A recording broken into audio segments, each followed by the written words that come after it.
Welcome to NarrativeNook audio tales where enchanted stories come to life. If you enjoy our stories, please subscribe, like and share to support our channel. Enjoy listening. Roxanne was stunned as she instinctively recalled the sudden kiss on the stage at the mention of Sleeping Beauty. Miss Jarvis? Jerking out of her reverie, Roxanne forced a smile at Estella before telling her the tale of Sleeping Beauty. The child paid close attention and fell asleep shortly after Roxanne finished. Covering the child with the quilt, Roxanne lay down beside her. Although she felt physically tired after running around an entire day, her mind was still in restless turmoil when she closed her eyes. She couldn't help blaming herself despite having found Benny. Aside from that, Estella's mention of Sleeping Beauty kept reminding her of the kiss during the play, and she couldn't seem to shake it off her mind. Despite lying in bed for an indeterminate amount of time, Roxanne could not fall asleep. Looking at the time and seeing that it was almost midnight, Roxanne promptly got out of bed and went downstairs. If I'm right, there are a few red wine bottles at the bar. Maybe I'll sleep better after having some red wine. Emerging from her room, she frowned slightly when she saw that it was brightly lit downstairs. Lucian is alone downstairs. Could he be awake as well? Roxanne slowed down. She did not want to go down and face the man alone at that hour. As she was debating with herself whether or not to return to her room, Lucian's voice sounded. "Can't sleep, Miss Jarvis?" Roxanne paused in her steps. After a long hesitation, she decided to go down. "How did you know it was me?" Lucian was seated on the couch, dealing with some work. He glanced up upon hearing her words. "I heard the door open, and the kids should be asleep now. You are the only one left." Roxanne nodded in comprehension. "Are you not done with work?" she asked with polite concern. "Yeah. What about you? Why can't you sleep?" Roxanne frowned, wondering how she should broach the subject. Aside from losing Benny, the other reason was more difficult for her to discuss. Lucian's voice sounded again before she could speak. "Are you still not over the incident of losing Benny?" The man's eyes remained fixated in her direction. Roxanne hesitated for a moment before nodding in silent admittance. Lucian's eyes grew slightly dim. He had expected it. The woman did not look good when the child had gone missing. He reckoned she would not recover from it that easily. He had also anticipated that the woman might not be able to fall asleep that night. The living room plunged into silence. Roxanne felt awkward. She cleared her throat to speak, but the man's voice sounded again. "It wasn't your fault that Benny went missing. It was my fault for not keeping a closer eye on all of you, as I was by your side," Lucian said in a low voice. "You don't have to blame yourself. Rest assured that something like this will never happen again." His speech surprised Roxanne. He sounded as though they would be living together in the future and that he would help to care for the two boys. Such a thought had only flashed across her mind once. Roxanne quickly regained her composure and said, "I appreciate your gesture, Mr. Farwell, but there is no need to take all the responsibility upon yourself. I will take better care of my children." Lucian's face fell slightly. "I'll leave you to your work, Mr. Farwell. I'm just here for a drink. Don't feel the need to entertain me." Roxanne inclined her head at him before turning to head to the bar. The bar was filled with expensive wine, as they were in a presidential suite worthy of the name. Some bottles were even vintage. Roxanne did not know much about wine other than red wine was a sleeping aid. After perusing the selection, she opened a bottle at random. When Lucian heard the sound of a bottle opening, he turned around to glance at Roxanne's back. Although he could not see which bottle she had opened, he reminded her, "Red wine will cause a massive hangover. Don't drink too much." Roxanne grunted nonchalantly in response. The sound of Roxanne pouring herself wine was the only thing audible in the ensuing silence of the suite. Lucian's attention was so focused on her that the contents of his email did not register to him. Roxanne quickly finished a glass of wine, but she did not feel any drowsiness during a pause for a few seconds to reflect upon her sobriety. Exasperated, she poured herself another glass. Before she knew it, she had had 5 drinks. Roxanne was beginning to feel drowsy when she came back to her senses. Dimly aware that she could not drink any more, Roxanne got up to return to her room after tidying up the bar. However, she found her legs giving way when she stood up. She gave a low moan as she staggered to her feet. Just when she thought she was going to fall, a large hand wrapped around her waist. Lucian's scent wafted into her nose the next second. "I told you to go easy on the red wine." Lucian sounded upset.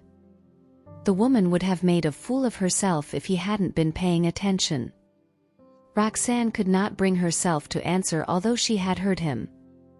Upon noticing how warm his embrace was, she snuggled against him. Lucian's eyes flashed when he noticed her movements.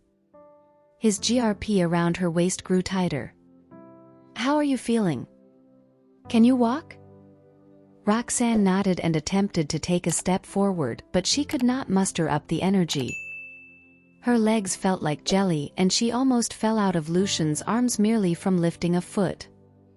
Frowning at the state of her intoxication, Lucian swept her into his arms. Roxanne felt herself being swept off her feet before she could process what was going on. I can manage." Lucian gazed down at her. Let me send you back." "Quiet. Don't wake Essie up." "Essie?" Only then did Roxanne remember the little girl, her roommate for the night. She obediently fell silent at Lucian's words. With the woman in his arms, Lucian took 2 steps forward before sensing she had turned and was leaning her head on his shoulder. He looked down and saw that she was already unconscious. Her cheeks were still flushed because of the alcohol. Lucian's heart softened and he slowed down. "Ebony," Roxanne muttered in her sleep as they were ascending the stairs. She sounded distraught. Lucian felt something pricking his heart. He knew that she must be dreaming about losing the boy. Although he knew that the ordeal had scarred Roxanne, the true extent of it was a revelation to him. Lucian's arm tensed when the muttering became incessant.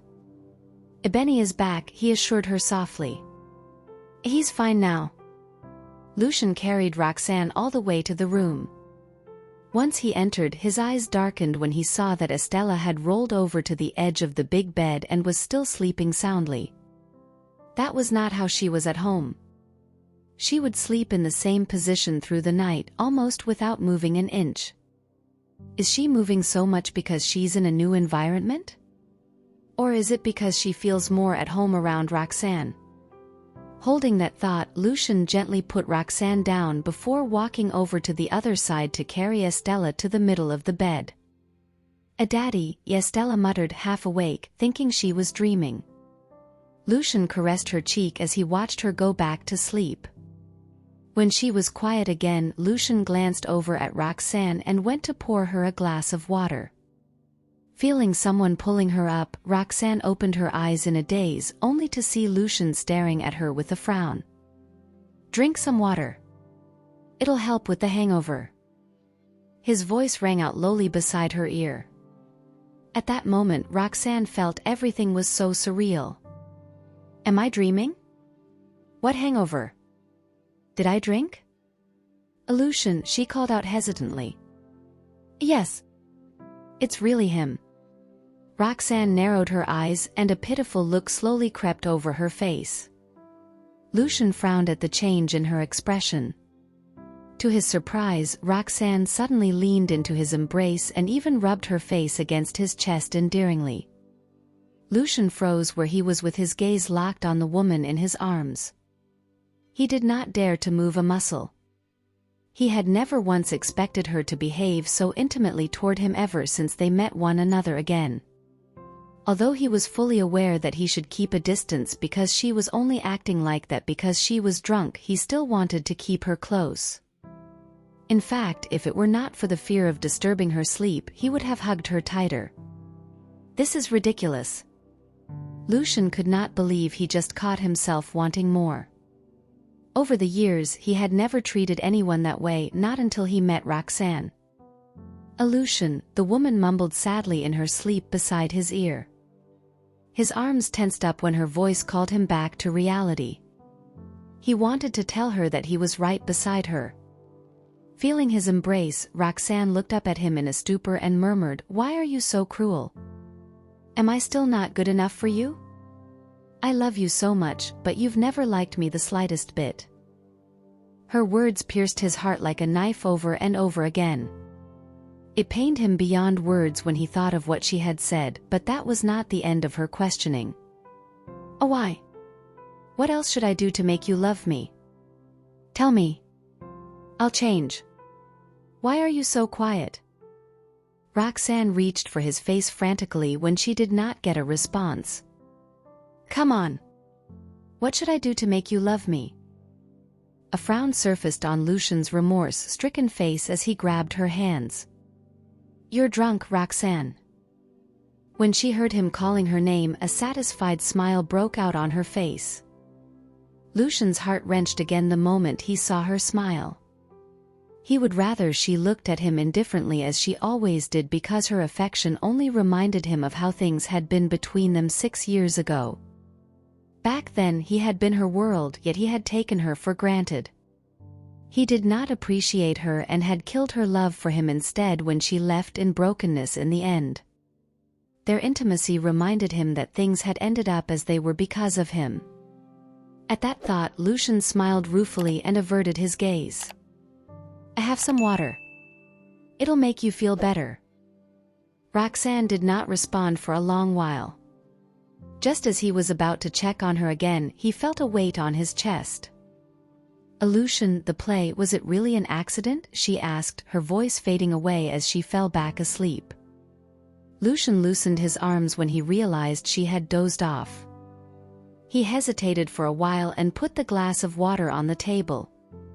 He figured Roxanne might end up not sleeping well if he kept waking her up, so he tucked her and Estella in before going out of the room quietly. Back at the bar counter downstairs, Lucian sat down in front of the half-emptied bottle of red wine that Roxanne had opened. I wonder how she felt when she quaffed all this. Lucian recalled the question she had asked back in the room, and a sense of self-pity rose in his heart. He knew better than anyone else if what had happened during the play was an accident. It was just that he could not control himself when he saw her sleeping deeply. But what bothered him was the fact that he did not have the courage to come clean with her. Lucian could not believe that there were actually things that he did not dare to admit. When Roxanne woke up the next morning, she felt a stabbing pain in her head. She turned her head and saw the glass of water and hangover pills on the table. Then memories of what had happened the night before came flooding back, and her eyes widened like saucers. "I couldn't sleep, so I went downstairs to have some wine, and I ended up drunk. Then he carried me upstairs. I even said some nonsense to him before he left, and he said, 'No. Stop. I'm not going there.'" Roxanne wondered if Lucian would be bothered by her action, just as he had been 6 years ago. A self-mocking smile touched her lips when she thought of that. When Estella saw Roxanne sitting beside her in the bed, she snuggled into her embrace and mumbled her name as she woke up. "Miss Jarvis." "A morning," Roxanne greeted gently, looking at the girl in her arms.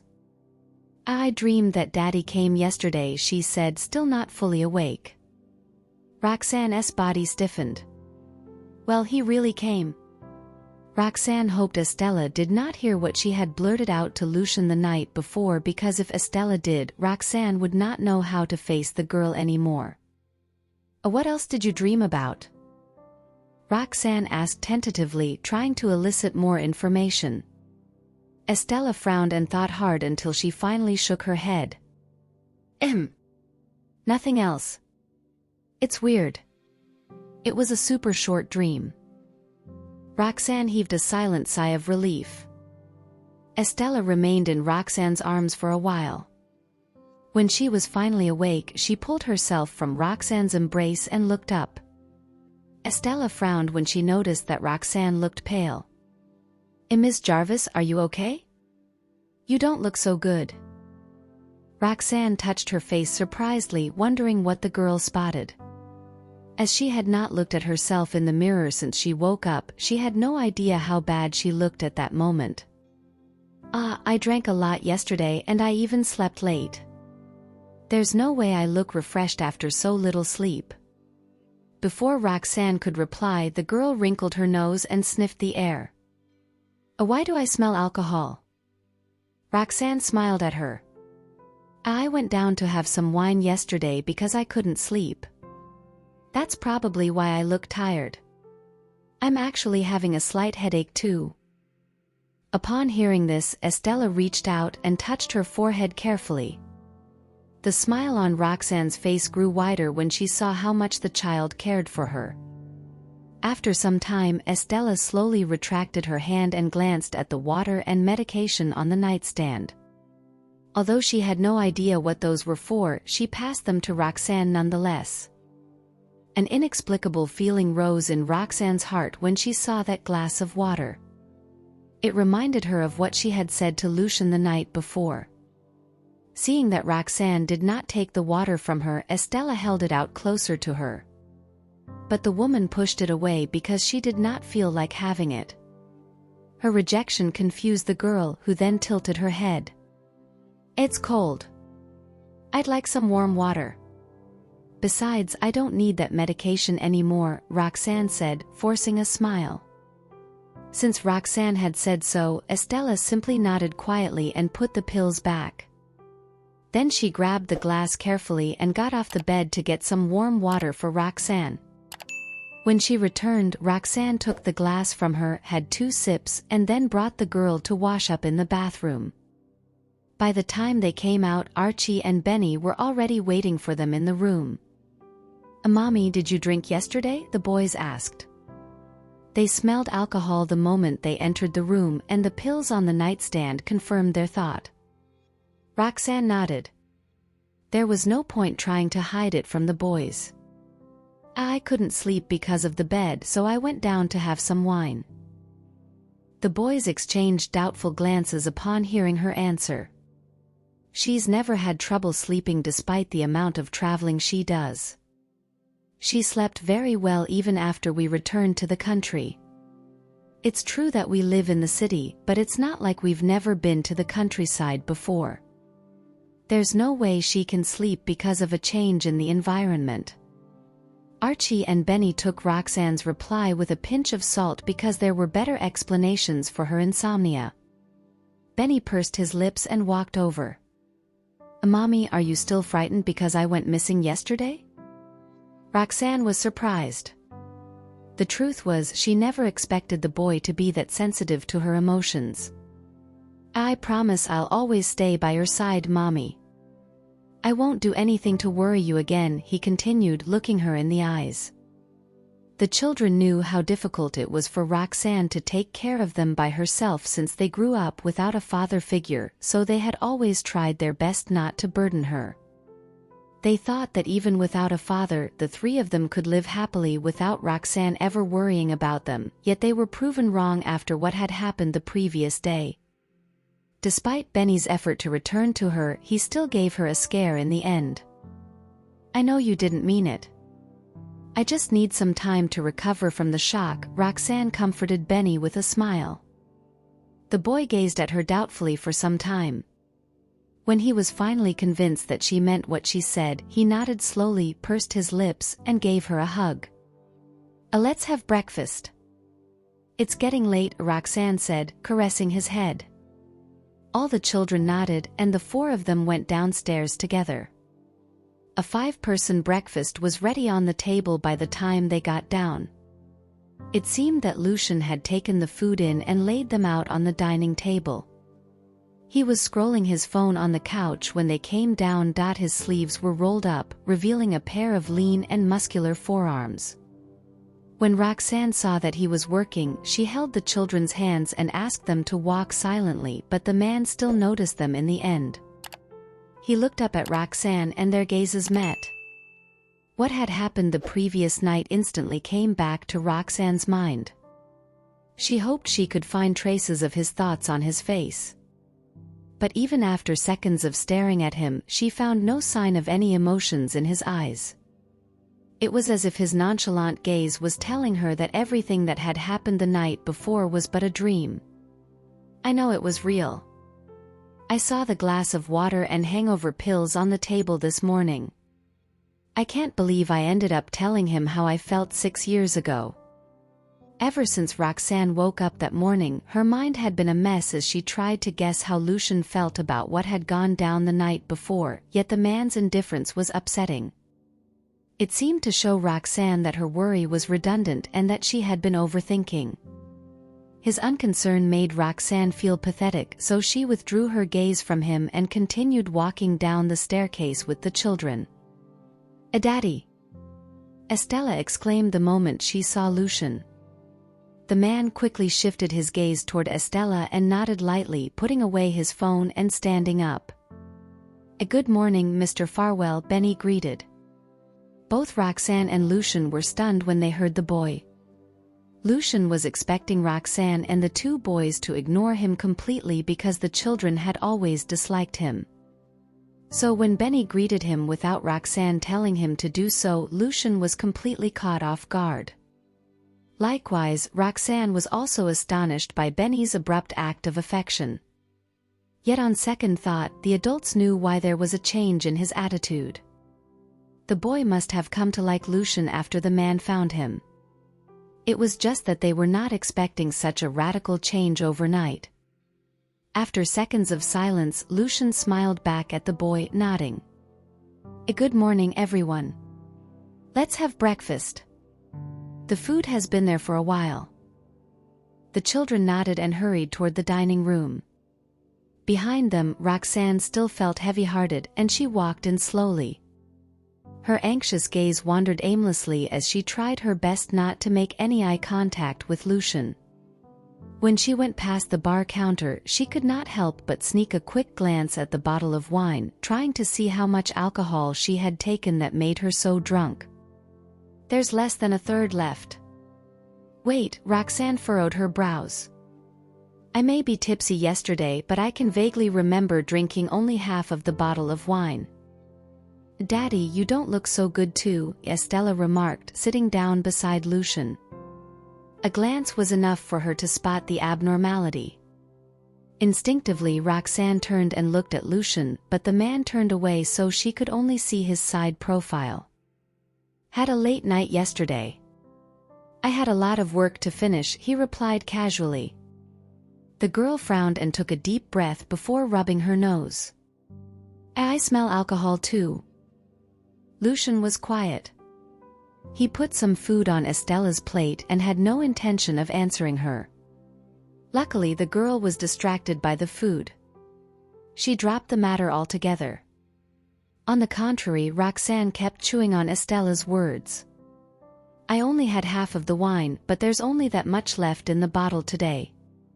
He must have come back down to drink last night." Here, she took a good look at Lucian. "He really doesn't look well. What was he thinking when he slept?" "Mommy." Archie's and Benny's voices stunned the pensive woman. "Sit down," they continued. Roxanne quickly recollected her thoughts and went over to sit down beside them with an apologetic smile. "How are you feeling, Miss Jarvis?" Lucian asked abruptly. Roxanne froze momentarily and glanced up at him. The children stared at the two as well. They had no idea where Lucian's question came from, but they were left hanging because the man did not continue talking. Lucian fixed his eyes on Roxanne as he waited for an answer. The woman came back to her senses and flashed a confident smile. "I had a bit of wine and slept well after that. I woke up with a slight headache, but it's all good now." Thanks for asking, Mr. Farwell. The conversation ended with a nod from the man. Meanwhile, the children were still perplexed. What did they just say? So he knew she was drinking yesterday and they both look like they didn't sleep well. Something must have happened without us knowing. The kids could not help but feel suspicious about what had happened the night before, but they could not get any more information out of their interaction because the two adults were being secretive. The children pouted in disgruntlement and dug in. That morning everyone was distracted during the meal. After breakfast, none of the children dared to suggest that they take a trip because they knew the adults did not have a good rest. Roxanne was so absorbed in her thoughts that she did not realize what the children were thinking. As for Lucian, he was used to following Roxanne's plan when it came to the children. After all, he knew that the children liked her better. Since he had work to do, he sat back on the couch after breakfast and buried himself in work. After breakfast, they all sat in the hotel room, each engaged in their own thoughts. Seeing that there was nothing they could do, the children started playing hide and seek. Estella joined in as well. To her, it did not matter where they were. She was fine with anything as long as she was with Archie and Benny. Besides, Lucian and Roxanne were around as well. That was enough for her. The children's boisterous laughter rang out in the room when Archie and Benny caught Estella despite her trying her best to hide. "Miss Jarvis!" The girl cried out, tugging Roxanne's shirt. "Yes? What's the matter, Essie?" Roxanne asked absent-mindedly. "Play with us." The girl looked at her in anticipation. When Roxanne saw how persistent the girl was, she agreed to a game with the children. "I'm done," Estella announced when she had found a hiding spot. Even after rounds of the same game with Archie and Benny, the girl still shouted out loud whenever she was done hiding. Roxanne could not help laughing at that. Right after Estella shouted, Roxanne heard Archie's and Benny's soft giggles from another corner. "I'm coming," Roxanne exclaimed, shaking her head. Then she walked toward where Archie and Benny were. The boys were still feeling proud of themselves because they thought they had found a seemingly strategic place where no one could find them, but they were proven wrong. They even planned on changing their hiding place to make it more difficult for Roxanne to find them. But just as they were crawling out from where they were, they bumped into the woman. They looked up only to see her smug smile. "Mommy, please give us another chance," they mumbled, standing up in front of her. Roxanne quirked her brows and turned them down blatantly. "No. You guys have to find Estella with me." When they knew they had no other option, the boys did as they were told and tried to recall the direction of where Estella's voice came from earlier. The girl had learned a few tricks from the previous rounds of the game. She would stick her head out occasionally to check the situation outside. When she saw Roxanne and the boys coming over, she wanted to sneak away and go to another place, but it was too late. Archie and Benny had already seen her the moment she got out. "Mommy, we found her!" The boys screamed in excitement as they ran after Estella, who was trying to flee. When Roxanne saw them running, she hurried up to Estella, worried that the girl would fall. Seeing that she was about to get caught, Estella sprinted toward the couch while Archie and Benny pursued her. "Slow down!" Roxanne shouted. Archie and Benny decelerated at their mother's warning, but Estella did not. She continued running toward the couch as if she did not hear Roxanne at all. Because Estella could not stop in time, she tripped over the couch leg and fell forward onto the coffee table. "Essie, watch out!" Roxanne's heart clenched when she saw that. She dashed over, hoping to cushion the impact for the girl. Estella was horrified when she realized she could not stop herself from falling. Suddenly, a strong arm appeared and blocked the sharp edge of the coffee table just as Roxanne managed to catch Estella on the forehead. However, because of the strong momentum, Estella still bumped right into the table. Although Lucian and Roxanne managed to prevent the worst from happening, the knock was still painful for Estella. She was stupefied for a few seconds until she finally looked up again. Lucian's palm was covering the edge of the table while Roxanne's hand landed on his hand, bolstering the girl's forehead. A frown slowly crept across Lucian's face. "Are you all right?" he asked anxiously. Just a few seconds ago, he was finishing up his work when he heard Roxanne screaming in fright. When he looked up, Estella was already falling in his direction, so he swiftly extended his hand to help. It took Estella a few seconds to get herself together. "I'm fine," she replied softly. Lucian sighed in relief. "Good. Get up then."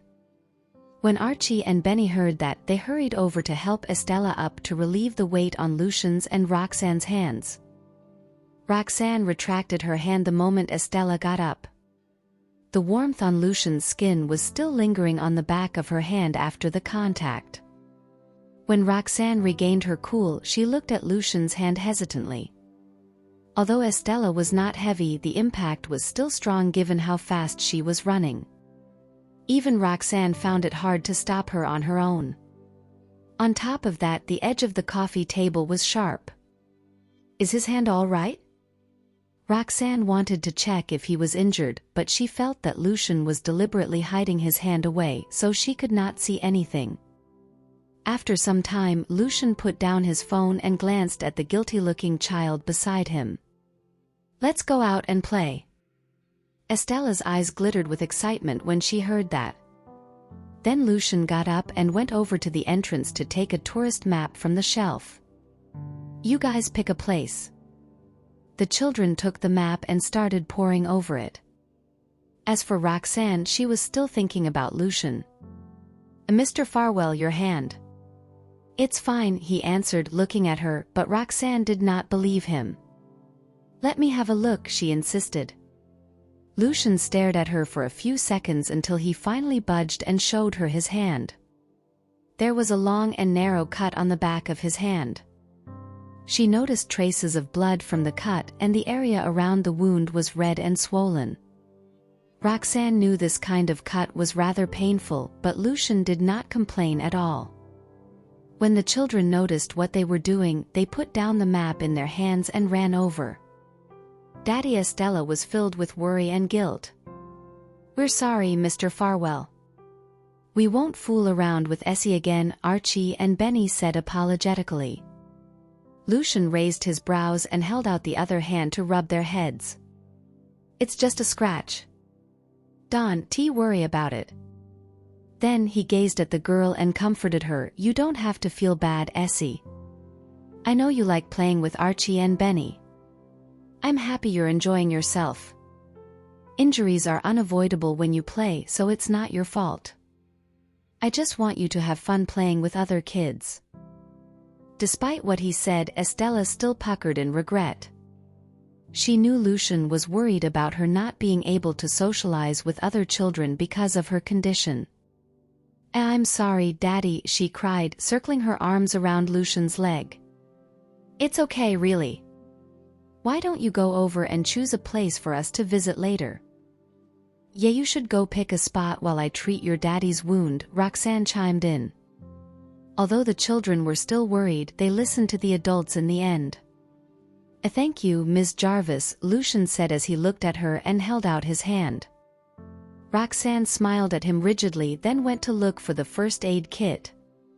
She asked him to sit on the couch while she sat next to him to bandage his wound. Neither of them talked, but a lot went on in Roxanne's mind. From what she observed in Lucian and Estella's interaction, she concluded that Lucian was a careless father. But what he had said to Estella back there made Roxanne feel heartbroken. He's indeed rather inattentive in some regards, but it's no doubt that he loves Estella. If he really didn't care about her, the news would not have said that she was the apple of his eye. Sometimes I wonder who Estella's mother is and what she's like. She has given him a daughter he loves so dearly. While Roxanne was bandaging him, she could sense Lucian's gaze on her.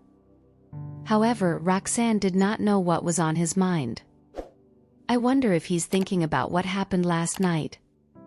Roxanne could not help but recall the bottle of red wine that was almost finished the night before, and that made her feel perplexed. As such, the bandaging she did for Lucian was a little rough around the edges. "Are you done?" asked Lucian when he saw that she was not doing anything else. It was only then Roxanne returned to her senses and maintained a calm face. "It's almost done." Lucian took a look at the bandage on his hand, raised his brows, and said, "Ms. Jarvis, it seems that you are very selective when it comes to your medical skill, aren't you?" Roxanne was startled by what he said. She followed his gaze and noticed that her bandaging was indeed horribly done. For a moment Roxanne could not help but blush. She opened her mouth but did not know what to say. Thankfully, all Lucian did was tease her once, and he did not pursue the matter again. "It's about time. Why don't you check with them and see where they will like to go?" Upon hearing that, Roxanne heaved a sigh of relief before getting up and going over to the children. They were still deciding where to go. "Haven't all of you made up your mind yet? Should I offer some suggestions?" asked Roxanne gently. The children were so engrossed in their planning that they did not realize she was next to them until they heard her voice. Immediately, Estella inquired about Lucian's injury. "Ms. Jarvis, how's Daddy?" At the thought of her messy bandaging, Roxanne smiled and assured her, "It's just a minor injury. I have already bandaged it." The children then turned and looked at Lucian with concern. Lucian nodded at them. The children were finally at ease and told Roxanne about their conflicts. Estella wanted to go out to the sea and watch the dolphins. However, the boys were worried about the dangers out at the sea after what had happened earlier on. They suggested picking up seashells and making craftwork out of them. The three children could not come to an agreement and chose to discuss other options. Roxanne could not help but hesitate when she heard about their dispute. Logically, what all three children wanted was not contradictory. They could always go out to the sea before coming back to make their craftwork. However, like Archie and Benny, she was also worried about the danger out at the sea. After all, Estella was very important to Lucian, and Roxanne did not want to be held accountable. So Roxanne turned and looked at Lucian to seek his opinion. Naturally, Lucian heard the children's conversation as well. He met Roxanne's eyes and walked up to them. Rubbing the children's heads, he said, "Since all of you have activities that you want to do, then we shall do all of them." Both Archie and Benny looked at him in doubt. "But will it be dangerous for Essie to go out to the sea?" Lucian knew that the boys were scared because of what happened just now. "It won't be. All you need to do is sit down on the yacht. Furthermore, I will be there to protect all of you, and so will the crew members." The boys looked at him and did not know whether to believe him or not. In truth, they also wanted to go out to the sea. After all, they had never done so in their lives. They only decided to turn it down for the safety of Estella. Since their daddy was all right with it, they agreed too. Thank you for listening. If you have enjoyed this story, please like and share so others can see it too. Also hit the subscription button and notification bell so you can be notified on our next release. Thank you for your support. God bless you.